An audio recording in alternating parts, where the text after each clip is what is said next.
La primera manifestación es el fuego. El fuego como energía, ¿cierto?, para dar calor al hogar, en los primeros asentamientos humanos, digamos. Es el primer uso masivo de la energía. A partir de la leña se hacía esta fogata, que fueron las primeras situaciones en las cuales el ser humano realmente pudo descansar.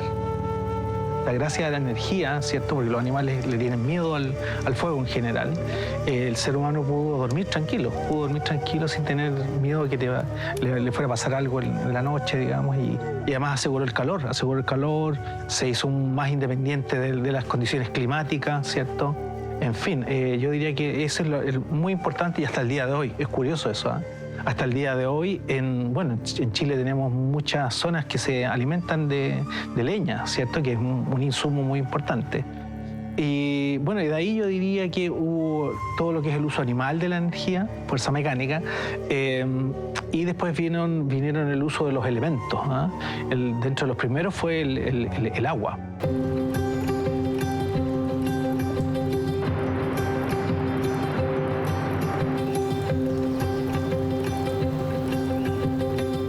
Los primeros usos del agua, en verdad, que fueron los molinos en molienda, datan del siglo V a.C., por ejemplo, en China, siglo III a.C. en Occidente, en Grecia.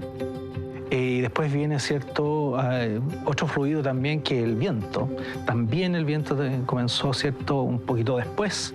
En la Edad Media ya había muchos molinos, todavía quedan algunos vestigios de esos en los países nórdicos, en fin.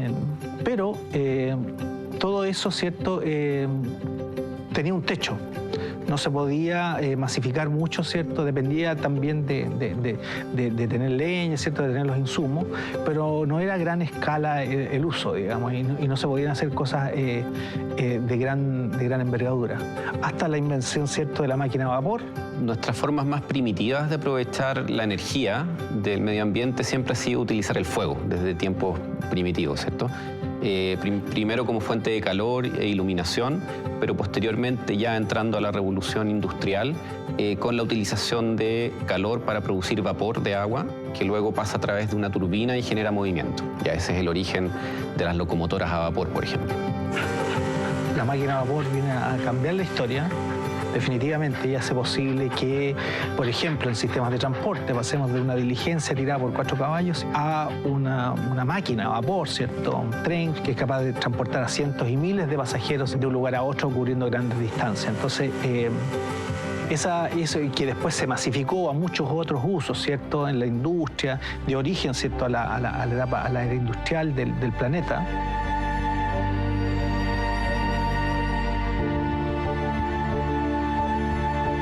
Y después pasamos, el siguiente hito, yo diría que es bien importante, el hito del transporte. Con la aparición del transporte, ¿cierto?, en base a todos los combustibles, ¿cierto?, en particular el petróleo. El petróleo fue el más exitoso ahí todo el siglo pasado. Su consumo masivo, ¿cierto?, que permitió también aumentar el poder del transporte de una manera inimaginable.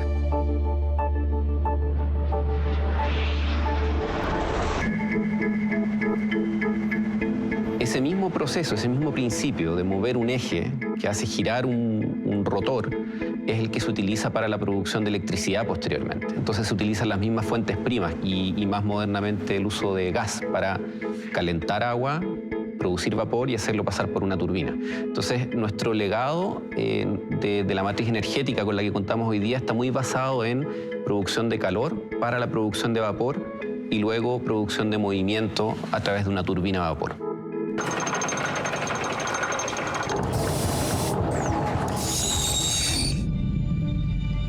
La revolución industrial trajo consigo la necesidad de más y más energía, y la consiguieron a través del petróleo y del carbón.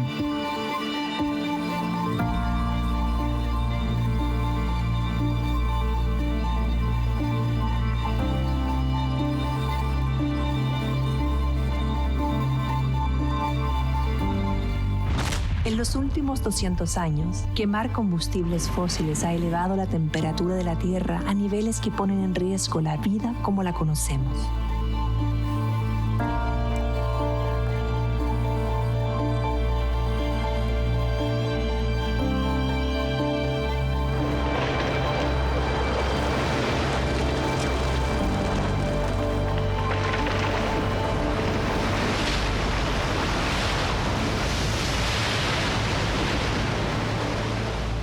El calentamiento global o el aumento de la temperatura se produce debido a la concentración de gases de efecto invernadero. Dióxido de carbono, más conocido como CO2, o también el metano y el óxido nitroso. Principalmente la utilización de energías fósiles, cuando utilizamos carbón, petróleo y otro tipo de combustibles fósiles, se libera a la atmósfera gran cantidad de CO2 que fue acumulado en estos combustibles durante un tiempo.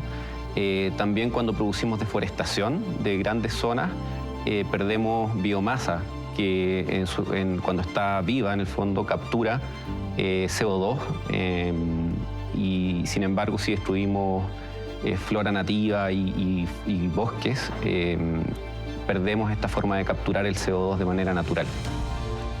Todas las acciones de la vida moderna generan emisiones de gases de efecto invernadero y esto obviamente impacta en el cambio climático.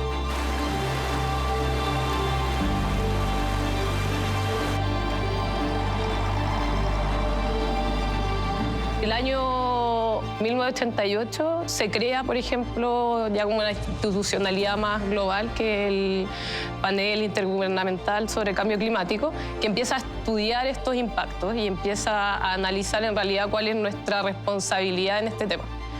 Y ya de los años 90 se empiezan a tratar de hacer acciones para poder mitigar el cambio climático.